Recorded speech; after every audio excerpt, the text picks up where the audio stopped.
EKG lecture that we didn't do earlier, but I did just want to highlight some of these things before we move on to the actual material. So first one is, which of the following is a cause of a left axis deviation? Bravo. Bravo? Okay. So anterior ST elevation MI, so basically you're losing, think of that as you're losing myocytes in the anterior surface of the heart, which involves a lot of the left ventricle, right? So if I lose that, then I actually should get a shift going the other way because I'm losing a lot of cells and a lot of electrons flowing towards the left. So that's why A is not correct. Pulmonary hypertension. Recall, if you have pulmonary hypertension, the right ventricle is going to get larger and it's going to have to squeeze harder. So it's going to have to generate a lot more power and stuff. So with pulmonary hypertension, you're actually going to get a right axis deviation because of the larger mass to the right ventricle. And then a right bundle branch block, you're just going to have a right axis deviation with that. Next one, which of the following conditions would you not expect to have an abnormally reduced amplitude of the QRS complexes on EKG?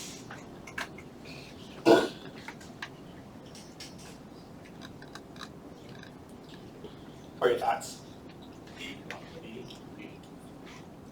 Hypertension is going to cause a hypertrophy, or especially if it's chronic, it's going to cause that compensatory mechanism where you're going to get a hypertrophy of the left ventricle to overcome that extra pressure, that extra afterload. So you actually will see your QRSs get bigger. You're going to have that LVH, right? Other things like obesity. Okay, now let's add a lot of adipose tissue between the heart and the electrodes. So that should make sense that would decrease your amplitude.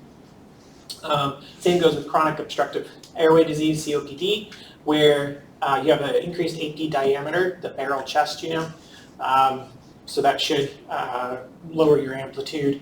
And then a pericardial effusion, now you have all that extra fluid, whether it's blood or some other fluid from like a cancer, that's accumulating in the pericardial space and now increasing that distance of the heart, the myocytes, from the electrodes. So that's why Bravo is the correct answer on this question.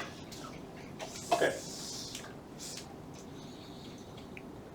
So for our new material and for our lecture, so we talked back in block 1 about the pacemaker cells really rely on potassium and calcium for depolarization and repolarization of the pacemaker cells themselves. They don't really rely too much on sodium to do this. So it should make sense that if we have abnormal levels of either one of these electrolytes, it's going to impact the conduction system of the heart, which means that we're actually going to be able to see that on the EKG, since that is what we're checking on, that's what we're monitoring with the EKG, is that conduction. So, and if you have elevated levels, it's going to impact it one way. If you have low levels, it's going to impact it a different way. And we're going to compare and contrast these findings now. So with hyperkalemia, which is normally defined as a level greater than 5.5, although your labs are your specific MTFs in the labs that they use may have a little difference in this normal window. But just kind of a rough thing, anything above 5.5 we typically think of as hyperkalemia. If you have elevated levels of potassium, it puts you at a high risk of developing life-threatening kind of arrhythmias that you have to intervene quickly to save the life. But the most common cause of this is actually a lab error, a lab drawing error. Do I have anybody who was a lab tech prior to coming here? Okay. So it's not necessarily the lab's fault that this happened. It's more whoever drew the blood it's kind of their fault. So if the thought is that maybe if you use a tourniquet to help draw the blood, that tourniquet causes damage to the red blood cells, and all that potassium that's contained in the red blood cells gets released into your serum. So then when the lab actually runs the sample, it looks like there's an elevated potassium. It could be also that the blood was drawn and the tube just sat there. It didn't get mixed up like it should have. So that leads to the death of the cells and then the release of potassium, the intracellular potassium. So the most common cause of hyperkalemia is just a lab draw error. So the way you test for it is you just do it again. I had this in residency. It kind of freaked me out because, of course, I got the lab result at 5:30 at night. The patient went, got his lab drawn, came back at 6.4. So now I'm having to coordinate getting this guy in because I was not expecting this at all. And his only option was to go to the emergency room to get a lab draw done. Fortunately, when he gets there, they draw it again, and it's like 4.2 or something like that. So he was actually totally fine, but the 6.4 potassium level, that's not something that can wait overnight. That's getting retested right away. But other causes of this, so it could be your kidneys are failing, so you're not excreting, getting rid of extra potassium. It could be they have uncontrolled diabetes, which is going to cause all kinds of crazy physiologic things that you're going to learn about. Well, you should have learned about it in endo. You'll probably learn a little bit about it in GU even. Could be dehydration. So if I get rid of too much fluid, it should make sense that everything else is going to become higher concentration if I get rid of that plasma volume. And then if they're just eating tons of potassium for whatever reason, you can get that. And then maybe it's medication induced. We talked about in heart failure where you need to be on ACE or an ARB and an MRA when you're in stage C, right? So now we're giving multiple agents that actually can cause the potassium to rise. And then of course if they're abusing NSAIDs and starts damaging the kidneys, then that can cause it to go up as well. What are they going to present like? Well, a lot of non-specific kind of symptoms. So how many medical conditions have you discussed in your time here that start with fatigue, palpitations, dyspnea, muscle weakness, paresthesias? So the list is pretty long. Now, okay, muscle paralysis, okay, maybe now we're starting to get something a little more concerning or a little more specific towards hyperkalemia. Cardiac arrhythmias, okay, great. We've been studying this whole class on things that can cause abnormal rhythms in the heart. So nothing really that is specific to hyperkalemia. However, when you look at the EKG, you're going to see some very specific signs on it that should make you concerned for hyperkalemia. So starting greater than 5.5, maybe closer to 6.0, you are going to start to see these peaked T waves. So this is very classic for hyperkalemia, where the T wave almost looks like a dominant R wave, but it doesn't make sense that you already have a QRS complex and then another dominant R wave like that, right? So, if you start to see this peaking of the T waves, be thinking hyperkalemia. And you've got some good examples kind of on this EKG over here of seeing that, where you might think it's maybe a wide complex QRS, but if you look just prior to those waves, you see a narrow complex QRS that's present. As your potassium levels rise, as they increase, you then start to see some additional findings in the EKG. So when you get above about 6.5, you start to get P wave flattening. I don't really see that on this EKG. The P waves look pretty clear, pretty distinct on this. The PR segments start to lengthen, and eventually the P wave, as it continues to rise, will actually disappear completely.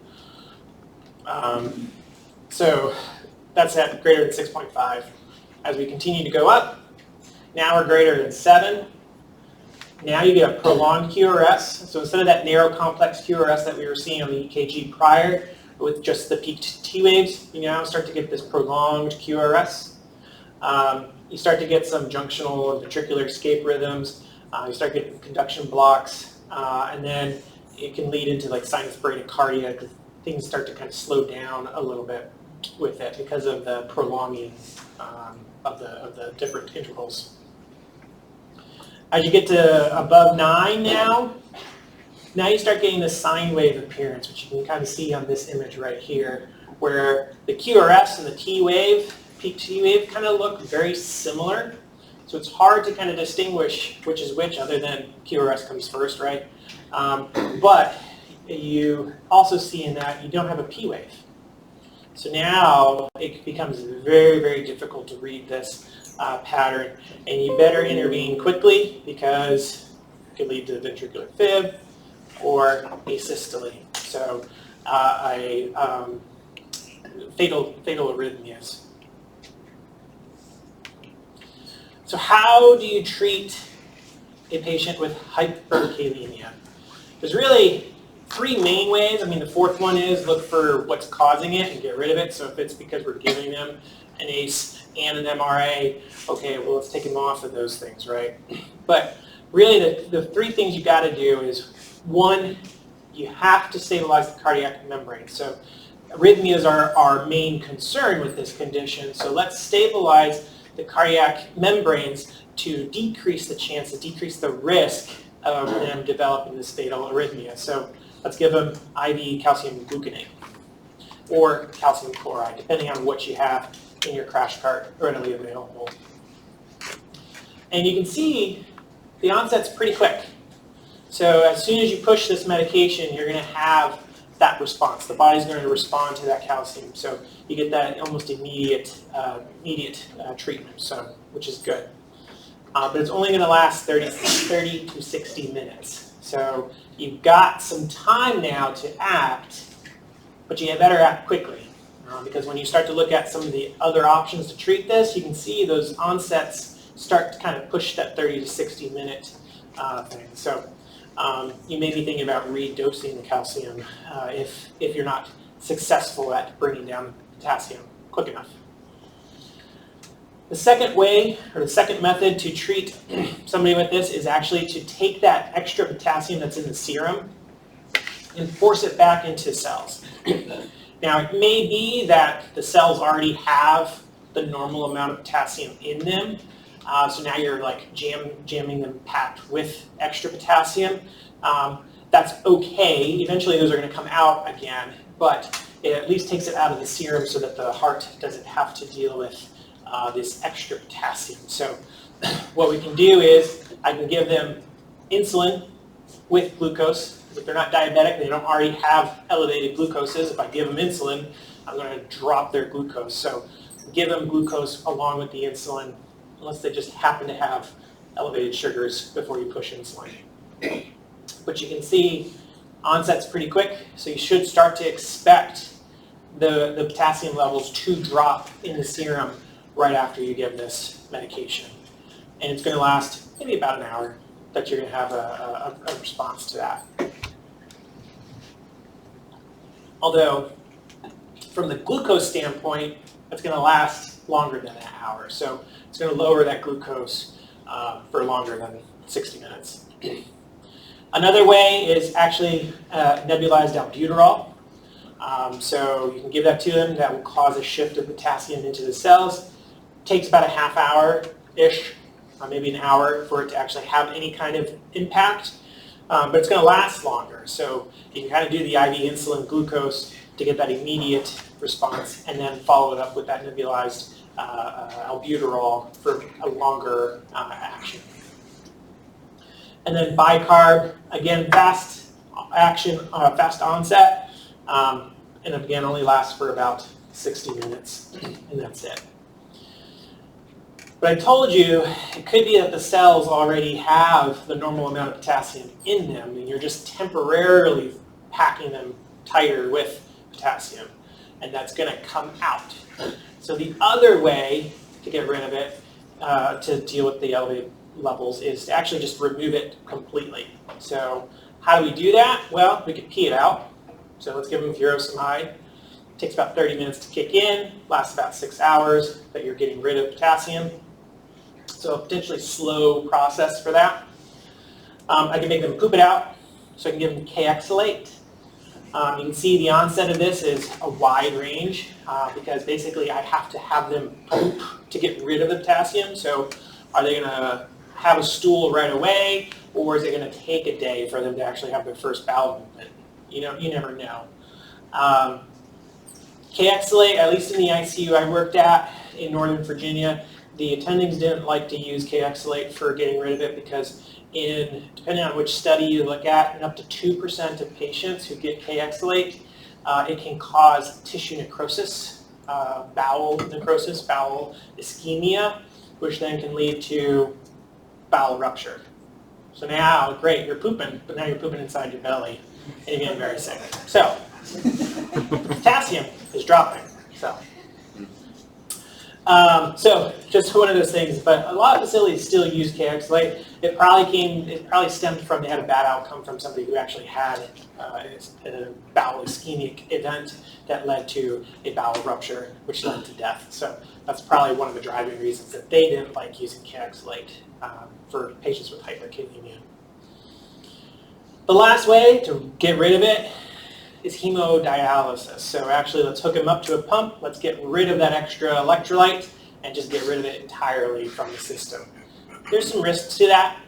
People getting on the hemodialysis, there's a risk that just that physiologic drastic change can lead to some bad outcomes. But the indications for dialysis, the mnemonic is AEIOU, A for acidosis, E for electrolytes, and then intoxications, overload, and uremia. So elevated potassium is a reason to do hemodialysis. So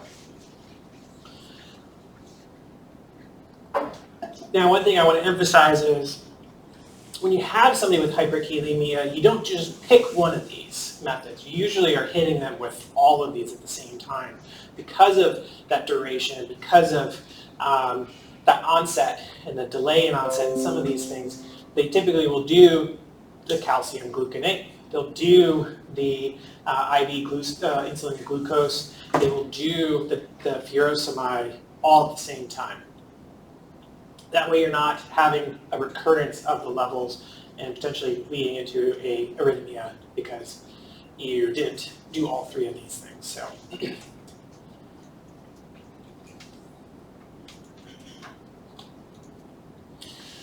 We looked at this EKG already, so great. You can see the peaked T waves here.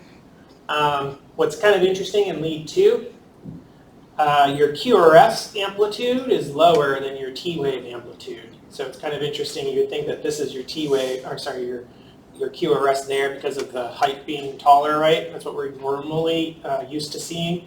But actually, your QRS is the smaller amplitude there. So it's kind of interesting. Yeah?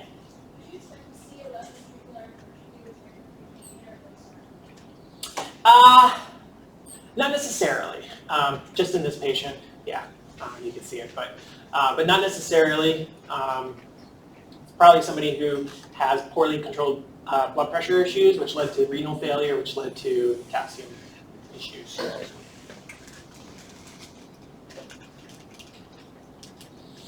This is an EKG of somebody who has a higher potassium level. So we talked about still having peak T waves, right?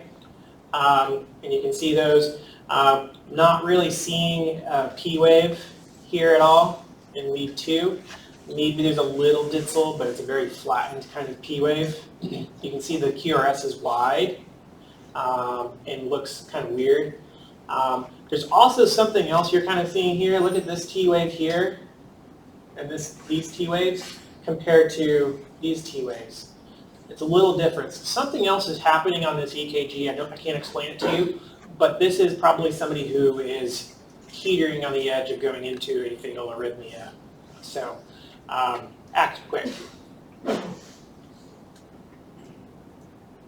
So that's hyperkalemia. Let's now go to hypokalemia. which hypokalemia is defined as a potassium that's less than 3.5. Again, it's going to depend on your lab as far as what their normals are, but just think of anything less than 3.5 as hypokalemia. Obviously, the lower it is, the more fatal it could be. So if you have somebody that's like a 3.4, they're going to die in front of you right there? No. But once you start getting down to like 2.5, 2.4, 2.0, then yeah, you're looking at potentially developing some of these fatal arrhythmias as well. What causes it? Well, it could be they're peeing it out excessively. You're overdosing them on the diuretics. It could be that maybe they're trying to lose weight for the PT test, so they're abusing diuretics and they're dropping weight. It could be also they are abusing laxatives because let's just poop all of our food out without absorbing it, right? Does that make sense? So let's use and abuse laxatives. Could be that they have vomiting, so they have such an excessive amounts of vomiting, they're just getting rid of that potassium. Could be an eating disorder, so anorexics who then start eating, they could have refeeding syndrome that can cause electrolyte abnormalities. Has anybody watched Band of Brothers, the TV show, miniseries? Remember the episode where they come across the concentration camp and they start feeding everybody and then the army major has to tell them to stop giving them food? It's because of the refeeding syndrome. So with such severe malnourishment, your body starts to shut down processes to conserve energy, right? So in like women, the menstrual cycle goes away. In men, there's other things that you start to see that go away, producing testosterone and all that stuff goes away because you don't want to exhaust energy if you're not getting those nutrients to continue that, right? So when you start to give them calories and you start to give them nutrients, now all those systems start to reboot. And now they're going to be wanting all of those electrolytes that they need in order to function. So you're actually going to see your electrolytes just plummet. And I had a patient who, severe alcoholic, consumed all of his calories in alcohol from combat-related PTSD. And this was a real struggle because we couldn't get in potassium fast enough before his magnesium would start to drop and his phosphate started to drop, and you're just sitting there trying to get all these electrolytes into them to keep it normal. I said, put them somewhere else. I can't see it.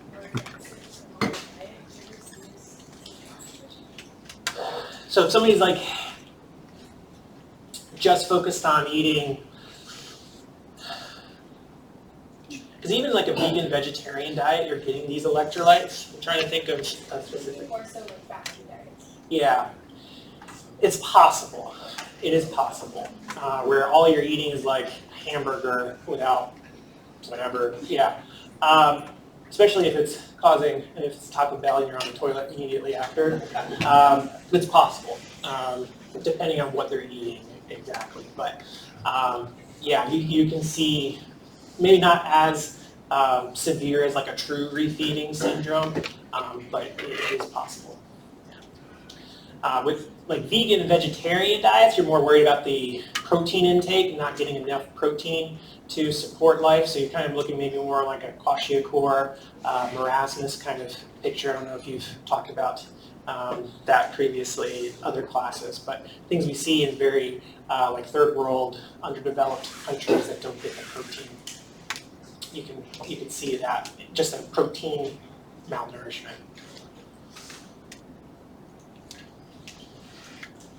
So what's going to happen if they have hypokalemia, especially severe hypokalemia?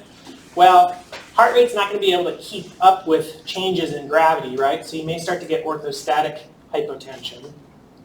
You may start to get these arrhythmias. But neuromuscular, you may get this malaise, weakness. Hyporeflexia is kind of a typical physical exam finding. We'll see with somebody with hypokalemia. They could have cramps. So those are kind of the signs that you may see or symptoms you may see in a patient with hypokalemia. But what are you going to see on the EKG? Well, you get this little extra wave that starts to come in.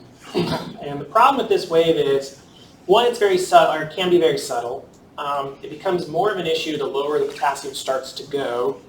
And it may get to the point where now that U wave starts to superimpose itself on the T wave.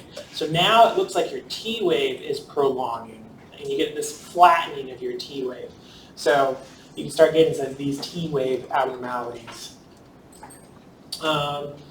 And then, yeah, apparent long QT intervals associated with this.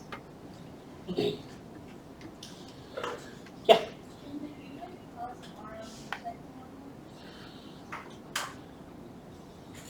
That's a good question. I don't know the answer to that.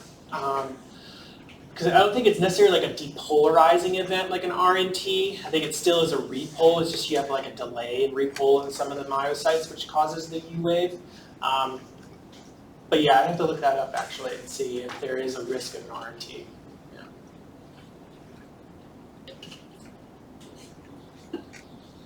Yeah. So what are you going to get? Well, as you get worse and worse hypokalemia, you start to get atrial kind of abnormalities, so AFib, A-flutter, atrial tach. You then can also then lead into getting life-threatening arrhythmias like VFib, V-tach, and then torsades related to it. But if you recall, common causes of torsades other than QT prolongation from like medicine-induced is severe depression of potassium and magnesium. So, which leads to one of the treatments for torsades is hit them with some magnesium first. So you can kind of see it was a little subtle on the EKG I showed prior. This one's a little is much more obvious, the U wave. So you have the T wave, and then you have another wave immediately following that. They are separated. They're not combined. They're not superimposed on each other. So you can see that. That's pretty obvious. But you can imagine if I move that U wave just a little further up, then you can see that that actually is going to blend in with that T wave. And you're just going to get that flattened, prolonged T wave looking thing. Yeah. Are those U-wave versions on the extracellular related to I don't know actually, because that's not one of the like criteria that we normally will see on. Because normally we're going to see like an increased amplitude and width of the P wave. Yeah, I don't know. That's a good question because it's not a Q wave there. It kind of almost looks like you have a little bit of a delta wave kind of leading into that. So there may be some other factors kind of going into this EKG to have some additional findings about it. So how do you treat hypokalemia? Okay, well, let's just give them potassium, right? It seems like a very easy option. The problem is giving potassium, especially IV potassium, is not very well tolerated, especially if you don't have a central line. So IV potassium is very caustic. It burns peripheral veins, so you have to infuse it very slow. And even then, you may be infusing it at an acceptable rate, and the patient may still complain about it burning and just the discomfort associated with it. So now they're having to further reduce the potassium infusion rate. You can give it orally, so you can give them pills. But the problem with that is, one of the causes is vomiting, right? So now you've got to get the vomiting under control for them to be able to hold on to the potassium pills long enough to absorb it, to actually have it get into the serum to raise your potassium levels. So, and then the other problem is 10 milliequivalents.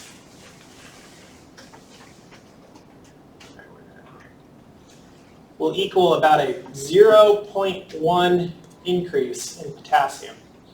So if you have somebody with a 2.4 and your goal is to get it to 4.0, it's going to take me 16 hours potentially to get their potassium up to a 4.0.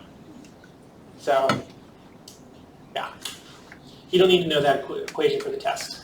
So, but when you actually are practicing on the inpatient wards, this is something you're going to be considering. Because the potassium replacement is not a very quick process. If you have a central line, you can infuse it a little faster because you're not going to feel that burning. But even then, you're going to have to make sure you're not infusing it too quick so you're not causing a drastic physiologic change, which could cause arrhythmias as well. So just a summarization of all the different findings you're going to find on an EKG based on the levels of your potassium. So if you have hypokalemia, okay, your U wave present, prolonging of the QT interval. Normal, okay, great, looks normal. Greater than 6, here's your peak to T waves. Still having the P wave, or sorry, peak to T waves, yeah, still having the P wave. Greater than 7.5, you start to get a prolongation of the PR interval, start to get a widening of the QRS, and then you still continue to have that peak to T wave. And then once you get above 9, that's when you're getting that kind of that sine pattern, and you don't have a P wave. So a good kind of summarization of it. Dr. Dubin, who helped you with EKG, your EKG class, he had this little graph in. So imagine that potassium is like a tent. The more potassium you jam in there, you're going to have a peaked kind of tent. It's going to be drawn up. But if I remove all my potassium from underneath that tent, it's going to collapse. So that's what you're going to see on EKG. Questions about potassium derangements? Okay. So now let's go to hypercalcemia. So hypercalcemia is defined as, and again, it depends on your lab, but roughly anything greater than 10.5 is considered hypercalcemia, and it can cause some fatal arrhythmias as well. So this is a life-threatening emergency if the patient has this. Things that cause this, so if I have a malignancy that's causing me to break down bone, that's the best way for us to, that's like the best storage place for calcium in our body is our bones, right? So if I have conditions, malignancies that cause me to break down bone, that's going to cause my levels to be high. If I have hyperparathyroidism, where now I am absorbing excessive amounts of calcium out of my diet, that's going to lead to this. Kidney failure, so you're not secreting it, hyperthyroidism, thiazide diuretics can all cause a hypercalcemia. There's a mnemonic to kind of help you remember the symptoms associated with hypercalcemia. There are a couple of different variations on it, but this one is bones, stones, groans, moans, thrones, and psychiatric overtones. So bones, because you're absorbing abnormal amounts of calcium out of the bone, it makes them weaker. So they increase the fracture risk associated with it. Stones, because now you have all that extra calcium, it's got to go somewhere, right? So I'm going to form kidney stones. Groans, okay, abdominal cramping, pancreatitis, ileus and constipation, nausea, vomiting, all those things related just to the elevated calcium levels. Moans, you just don't want to get out of bed. Probably most of you every day, right? Want more sleep? That's me. Thrones, so you basically are sitting on the toilet all the time because you're drinking a lot of water, which means you have to urinate a lot of water out, right? And also constipation, so you're struggling to actually have a bowel movement. And then psychiatric overtones, so these folks tend to have some psychosis and other cognitive issues or dysfunction associated with them. So on EKG, what are you going to find? Well, the classic kind of thing is this J wave or an Osborne wave. So if you see that, be thinking hypercalcemia. And unfortunately, this can lead to tachyarrhythmias because you are repolarizing faster. So you're able to take on another depolarizing event faster than what it should be. And here's an EKG, just an example of it. not all leads have like the obvious J-wave, but you can kind of tell there's a little something kind of going on in that QRS where it kind of stops and then comes over and then comes down again. And that's just your J-wave that's present on this. You also get a shortened QT. You may look at this and be like, oh, that looks like a peak T wave. Are we dealing with hyperkalemia? But you can kind of see it starts to come down as you go down. So, you can just see that this overall QT interval is much less than what it should be.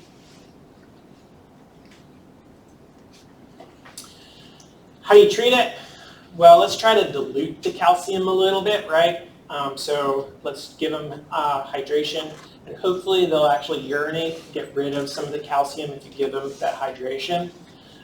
If that doesn't work, then you can do things like calcitonin to try to help push that calcium back into the bone, right? You want to build that bone back up. And surprisingly, this actually works fairly quickly compared to our other option, which is your bisphosphonates, like your Fosamax,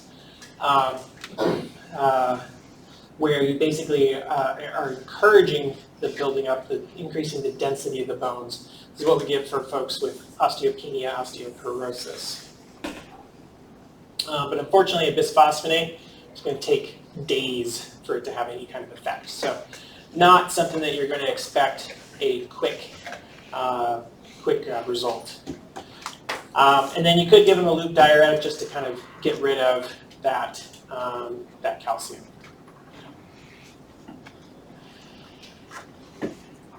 On the flip side, so now when we're dealing with low calciums, now we have values less than 8.5. Again, can be a life-threatening emergency because of arrhythmias that can develop associated with low calcium levels.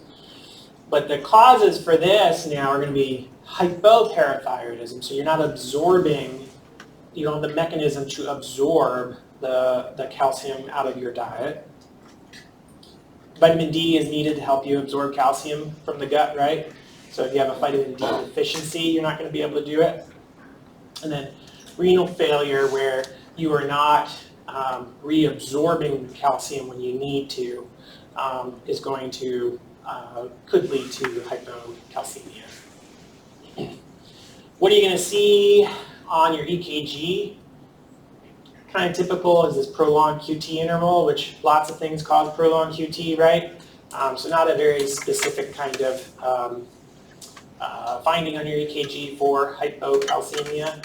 But normally, one, you can just see what the computer calculates as your QT interval. The other way is just a normal QT should be less than 1/2 the distance of the R to R, right? Which I'm going to walk you through kind of how that works. So there's your R to R up here. And then this is my QT interval. Let me superimpose those distances. And you can, in fact, see that this is longer than 1/2 the R to R distance. So. And then it's kind of a summarization of hyper findings. So decreased QT, increased QT, normal EKG. And then also with hyper, you may get that little kind of J-wave present as well. So if you have somebody with hypocalcemia, how do you treat it? Well, if it's an acute kind of thing, okay, let's give them calcium gluconate like we did with the initial treatment for stabilizing the cardiac membranes in hyperkalemia, right? Let's give them calcium. If it is a chronic thing, then give them oral calcium and vitamin D together. I think it's Oscal. You can give that to them. It's an over-the-counter, and that can help raise the calcium levels. I've even seen it in the pediatric population where they just have the patient eat Tums. So that being said, for hypercalcemia, if you have patients who have chronic acid reflux who don't want to be on a proton pump inhibitor, and they're just popping Tums excessively, you actually can cause your calcium to go up. So, so giving Tums could actually also help treat low calcium. And then, of course, treat the underlying disorder. So if you have hypoparathyroidism, take care of it. If you have renal failure, okay, try to take care of it. If you have reduced vitamin D levels, giving them supplemental vitamin D would be important to do. I'll run through pericarditis and then we'll break. So we talked lots and lots about pericarditis. We talked about it in block 1, 2, and now 4. So you probably are tired of talking about pericarditis, but do recall that you get these kind of widespread ST changes with this diffuse ST elevation kind of being the classic kind of thing for it. So you see these concave ST elevations and PR depressions throughout most of the limb leads in the precordial leads. You may get this ST depression and PR elevation in lead AVR, plus or minus V1. And you can kind of see on this example what you're seeing. So you're seeing that ST elevation with the PR depression. You're seeing this ST depression in the AVR limb lead. And then here's just another example of it. So you're looking through, you're seeing, okay, I've got ST elevation in 1. Well, that doesn't make sense that I've got ST elevation in 2. I've got this AVR, got the ST depression. AVF, I've got an elevation.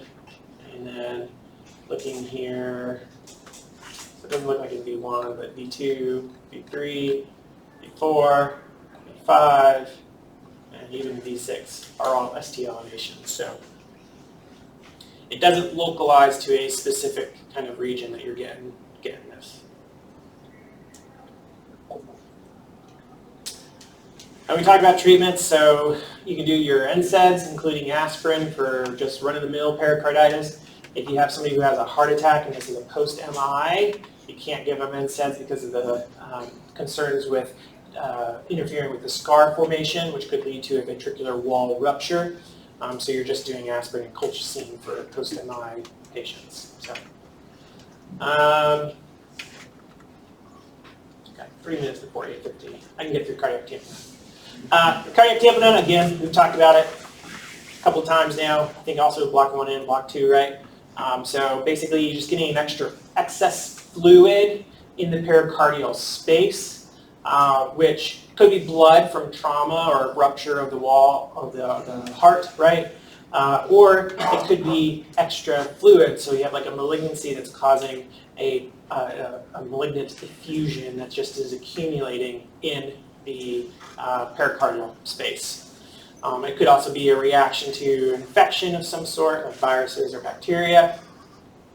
So lots of things can cause cardiac tamponade.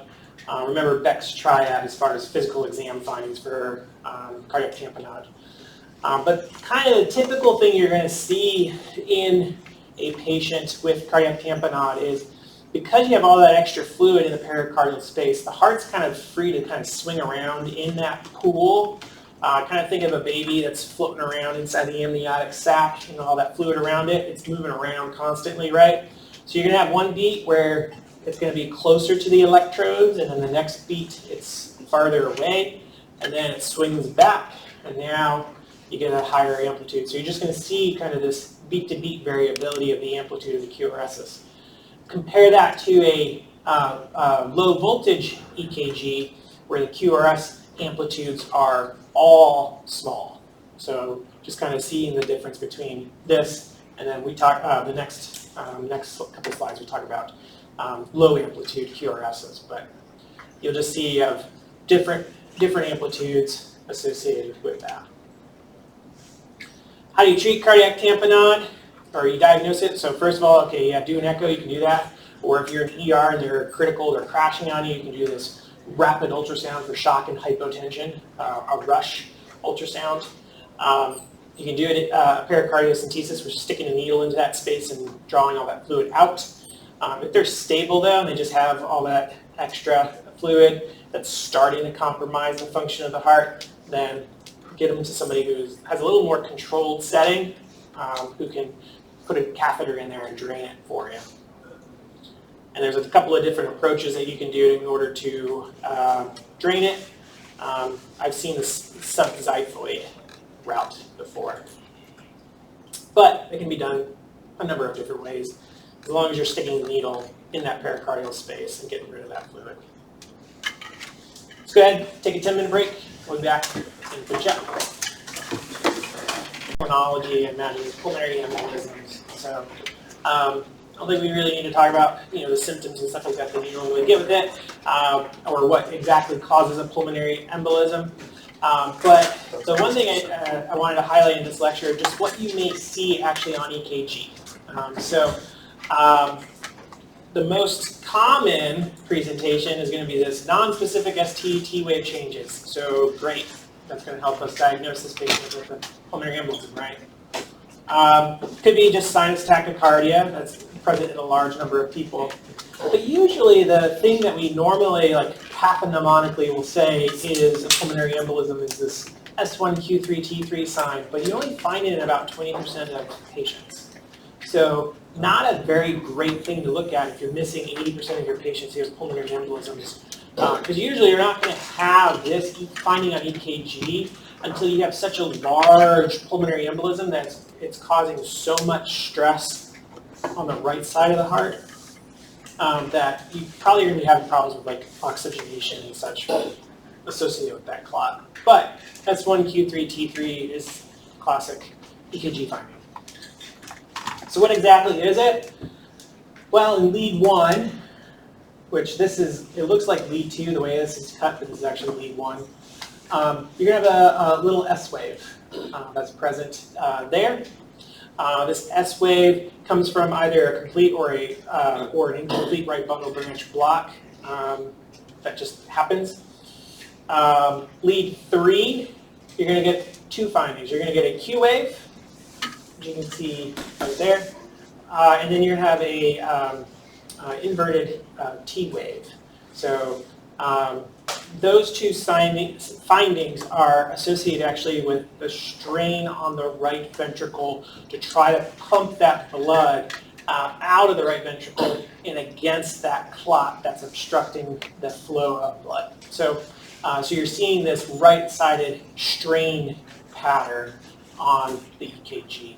So if you see S1Q3T3, okay, be thinking that, but or be thinking pulmonary embolism, but again, only found in about 20% of patients with pulmonary embolisms. So what's that going to look like on a full EKG? Okay, we talked about right axis deviation because the right ventricle is having to work harder. So, okay, great. I am down in lead 1 and I'm up in ABF. So, yep, I got a right axis deviation. You're going to get this deep S wave in lead 1, which you see here. You're going to get a Q wave in lead 3, so right there, and an inverted T wave also in lead 3. So S1, Q3, T3 present in here. What's interesting is that there's no tachycardia associated with this EKG, where typically you think of a sinus tach with somebody with pulmonary embolism. How you treat it? Okay, well, you got to get rid of the clot. Depending on if it's severe or not, to determine how quickly you need to get rid of the clot. So if they're stable, then okay, give them anticoagulation and let your body's natural anti-clotting mechanisms kick in and take effect and get rid of the clot for you without forming an additional clot to that clot. Or if they're more severe or more hemodynamically unstable, then they may need to do fibrinolytic therapy, so TPA, or its cousins, in order to try to break up that clot. Just understanding that there are risks associated with that because any other clots that they may have will also get broken up. So that includes clots on trauma that you don't want to have bleeding come from. It may break those up and they start bleeding from those areas. Or we're going to be sending them to the procedure room and they're going to do a thrombectomy where they're actually going to go in and retrieve the clot. Low voltage EKGs, so compare this to our electrical alternans. Basically, just overall, when you look at the EKG, which you see on this picture, just the amplitudes of the QRSs across the board are just very small. And then back up the slide. So what can cause this? So we talked about things like amyloidosis, so like your constrictive cardiomyopathy things, or sorry, restrictive cardiomyopathies. We talked about our constrictive pericarditis can cause a low amplitude EKG. You can also think about just obesity, COPD, pericardial effusions, things that have a consistent increase in the distance between the electrode and the heart itself. But low voltage electrocardiogram, be thinking of like infiltrative diseases causing a restrictive cardiomyopathy or a constrictive pericarditis. And that's what it's going to look like.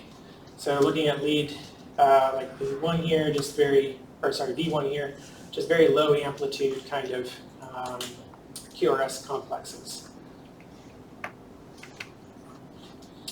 If you get cold, excessively cold, it can cause changes to your EKG as well.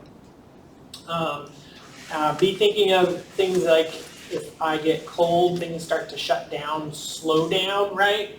And that's what you're going to see in somebody with hypothermia, where you start to get a Brady arrhythmia, the heart's slowing down. J waves, so Osborne waves, we talked about that with what, hypercalcemias. You may get these with hypothermias as well. Things are starting to slow down again, so now you're starting to get prolonged intervals of your PR, QRS, and QT intervals. You may get some ventricular ectopic beats just because that heart rate is slowing down too much, so other pacemaker cells are going to try to kick in and at least trigger a beat. But ultimately, they can get into a fatal arrhythmia and die if they're not warmed up. So again, we talked about J waves prior, but just remember it can cause, in hypothermia, J waves can be present. And then ultimately, yeah, they're going to start to develop some arrhythmias and stuff with this, but ultimately you need to warm them up. You're not dead until you're warm and dead, right? So let's start to warm them back up and treat arrhythmias that way. Because if you don't warm them up and you're trying to treat the arrhythmias just with normal ALS kind of protocols, you are unlikely to be successful. I mean, you still continue ALS protocols, but you don't, you don't continue with them being hypothermic and running that. You got to warm them up. It's one of the it's one of the H's and T's that you have is the hypothermia. So how do you warm them? Well, it kind of depends on how low their body temperature is. It could be just throwing a blanket on them, taking wet clothes off if it was like they fell into a frozen lake. It could be you actually are doing like bear huggers or heating blankets that are put on externally, or we are inserting tubes into the rectal area or even into the esophagus, putting in warmed IV fluids. So lots of ways that we can do even internal core warming as well to try to get them back up to a normal temperature. If you abuse illicit substances, they can also cause problems with your EKG. So cocaine, because now you get this increased symptomatic effect, you can start seeing signs associated with basically an increase in the sympathetic nervous system and those consequences. So, which if that goes unchecked, you may start to get myocardial ischemia and infarction. Remember, one of your types of chest pain, Prince metal angina, where you get that vasospasm of the coronary arteries without any atherosclerotic plaques being present in the coronary arteries. So you could start to see that happening where you're getting that vasospasm causing a heart attack or ischemia. You're going to see a widening of the QRS and QT prolongation. That's something you may see, but when you look at it, because they normally are just going to have a very fast heart rate, you're going to look at this and be like, I'm not sure exactly what is going on. Nothing on this is going to tell you that this is cocaine and a cocaine overdose or anything like that. you're going to have to do other things in your history and labs to confirm this and diagnose it. Amphetamines, kind of similar to cocaine, causes a sympathomimetic effect. So you're going to get the tachycardia and hypertension. This also can lead to heart attacks or ischemia, but it usually will cause a QT prolongation with it. How do you treat it? Well, if they are unstable, you're going to treat it with the ALS protocols. If they tend to have VTAC, you're going to want to be doing sodium bicarb. If they are chest pain, you're going to do the normal things with chest pain, although you want to avoid beta blockers. At least as the clinical practice. There's some studies that maybe we don't need to do it, but the thought process with why you want to avoid a beta blocker in this is because you get that unopposed alpha receptor stimulation, so you get that unopposed vasoconstriction. So you can get hypertensive crises associated with just giving beta blockers in this situation. And then a lot of other treatments are benzodiazepines, so the anxiolytics, so benzodiazepines. Yeah. Question about any of those things before we move on to our last topic? Okay. So Brugada syndrome, this isn't something that's necessarily on the PANTS blueprint that you have to know, but it's kind of a good thing because people will throw out this term all the time, and it's good to just be familiar with Brugada because of the consequences that could be associated with it. So this is a autosomal dominant disorder where it's still pretty rare in that you only have 3 to 5 people in every 10,000 will actually have this condition, but it's a autosomal dominant genetic disease where it interferes with the sodium channels in the heart.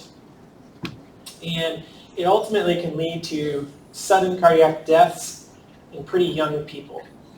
So if you have somebody who's like 20s, 30s, 40s who just drops dead, it could be that this is Brugada syndrome that caused this, especially if they tend to be Asian, Southeast Asian males, be thinking Brugada. So yeah, it's thought to be that it's a sodium channel mutation that's or from a depolarization disorder where you get a slow conduction, and yeah, it can lead to a sudden cardiac arrest. How do patients present with it? Well, the vast majority of people are going to be asymptomatic with it, which is good. Unfortunately, because this is autosomal dominant, though, you have up to 72% of people who have this disorder are going to have children and pass on the traits to their children, right? And have no idea that they passed on something like this. And then now maybe their children are the ones who are experiencing the sudden cardiac arrest. So other ways they're going to present is, great, they died in their sleep all of a sudden, unexpectedly. They may have syncope, palpitations, dizziness. So some non-specific kind of symptoms associated with it, but biggest thing being the sudden cardiac death due to a fatal arrhythmia. What are you going to see on the EKG with somebody who has Brugada? It really depends on the type. So there's 3 types to it. So you may get any one of these 3 findings. Type 1, which tends to be one of the more common version of this, is going to have this coved ST elevation that's greater than 2 millimeters, accompanied with an inverted T wave in V1 to V3. So what does that mean exactly? So if I look up on this one right here, this is my type 1. I'm going to have this coved ST elevation with an inverted T wave. That then leads into my P wave.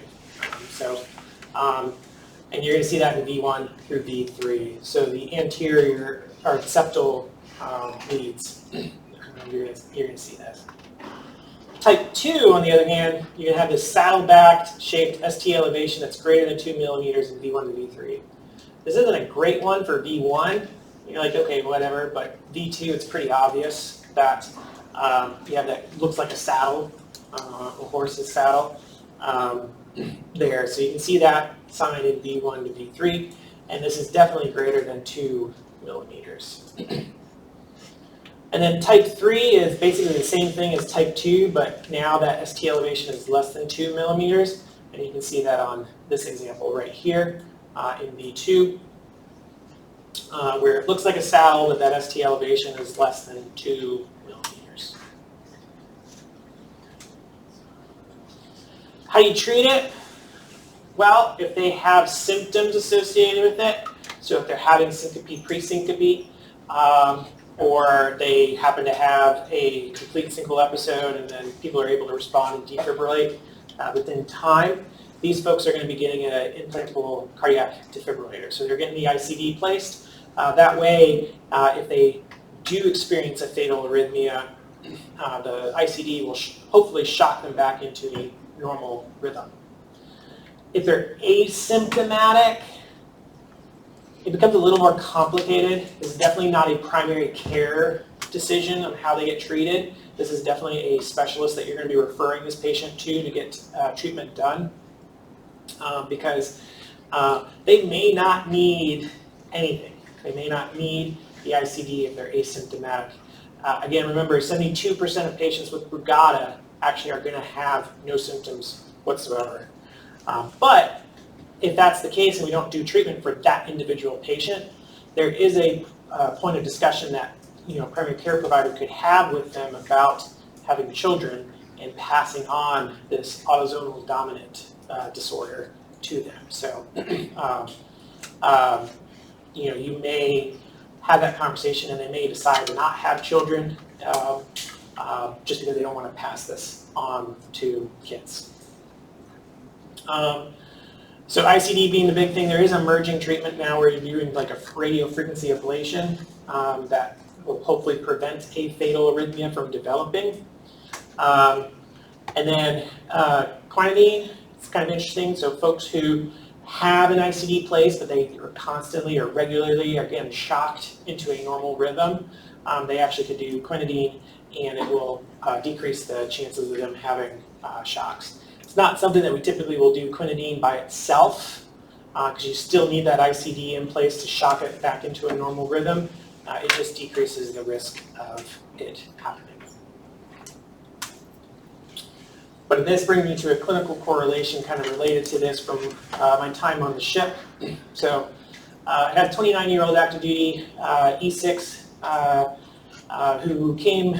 who had a history of anxiety. He's already in mental health for his anxiety. Who came up to medical at the end of the day because he had experienced some chest pain earlier in the day.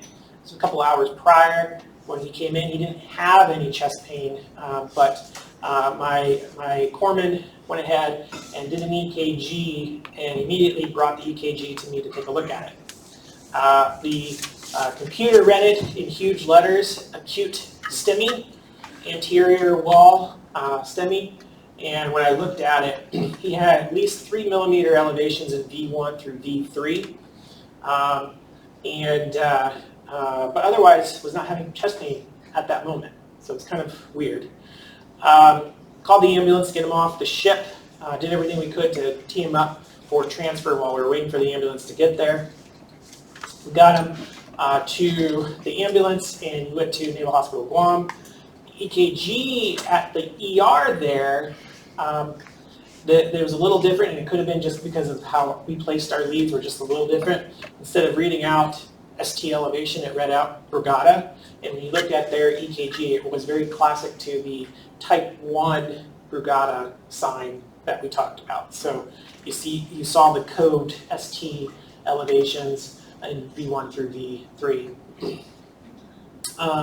Problem with Guam is there's no cardiologist on the island, even in the civilian sector, for a population of 150,000. So he got admitted to the inpatient ward for observation. He didn't have any fatal arrhythmias, which is great. And then he was discharged pending medevac. Problem with medevac from Guam is it went from Guam to Okinawa, and then they may sit in Okinawa for 2 weeks before the next Air Force flight is coordinated to get them to Hawaii, which then they may have to wait in Hawaii for a bit to then get to San Diego. So I, based in consultation with his providers in the ER, or the hospital, and with my chain of command, we decided to put him on an airplane, commercial airplane, and fly him directly to San Diego. I was praying the entire time he was flying that he was going to have an arrhythmia. I was glad when I got the call that he had landed safely and was on his way to San Diego. We had coordinated turnover with the cardiologist in San Diego, and the electrophysiologist in San Diego initially was not impressed. We were kind of getting some inconsistent history. When we talked to him, he was talking about episodes of pre-syncopal episodes, maybe even some syncopal kind of experiences. And he talked to the electrophysiologist. He said, oh no, I've never had any symptoms. So the electrophysiologist in San Diego wasn't really all that concerned about this patient, but he offered to do an EP study on the patient, which the patient elected to do. In the EP study, he tried to elicit an arrhythmia, and he was successful. He elicited a ventricular fibrillation event, shocked him back to normal rhythm. Next day, was getting an ICD placed. Fortunately, he's active duty with an ICD. It's not compatible for military service, so he is being med-boarded out of the Navy. He's probably been med-boarded by now, but this guy, if we hadn't caught it, he was slated to be a drill instructor at Great Lakes, which includes a lot of PT, right? So is this the type of person that you're going to want to be dealing with recruits, PTing excessively? Yeah, so it may give the recruits a little more than they bargained for joining the Navy. So, but we were able to do something good for this guy by just doing a routine EKG with somebody with anxiety, history of anxiety, known anxiety, who happened to come up with chest pain and be able to actually diagnose him with this condition. So take people seriously if they say they have chest pain, even if they have reasons to say other things or other causes for chest pain. Go ahead and do your workup, so that way you can sleep better at night. So, anyways, that's it. That is all. I know that one's